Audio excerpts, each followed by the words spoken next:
கிமு 2000 வருஷத்துக்கு முன்பு கரிகால சோழனால் கட்டப்பட்ட கல்லணை.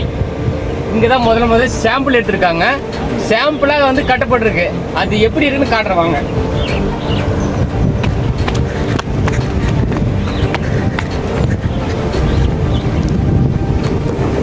இந்த குழி பார்த்தீங்கன்னா சாயில் டெஸ்ட்டுக்காக 2000 வருஷத்துக்கு முன்னாடி சாயில் டெஸ்ட்டுக்காக எடுத்திருக்காங்க.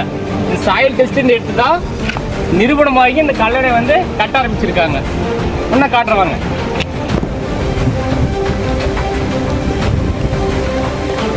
ஃப்ரெண்ட்ஸ், அங்கே பாருங்க, அங்கே ஒரு கோயில் இருக்கு.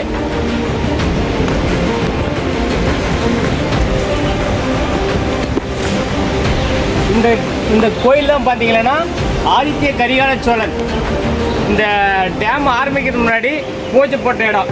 எந்த அரசாங்கமும் சப்போர்ட் பண்ணாமல் சீர்குலைந்து போயிருக்கு.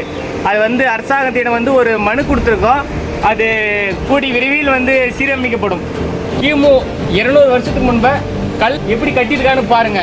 அவர் கட்டமைத்தல் சிறப்பாக இருக்கும்.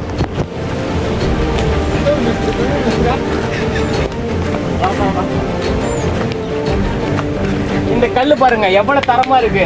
கிட்டத்தட்ட 200 வருஷத்துக்கு முன்பாக வரையும் பயங்கரமா கட்டியிருக்காங்க. சாம்பிள் பீஸ் தான் அது.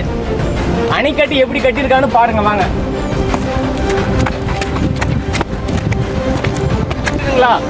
200 வருஷத்துக்கு முன்னாடி இந்த அணை தான் வந்து கட்டப்பட்டது. சிறப்பான முறையில் கட்டியிருக்காங்க. உயர்தடம்.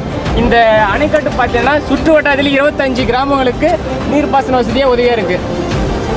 இந்த அணைக்கட்டுக்கு தினந்தோறும் கோடிக்கணக்கான மக்கள் வந்து சுற்றுலா பயணமாக வந்து யூஸ் பண்ணியிருக்காங்க.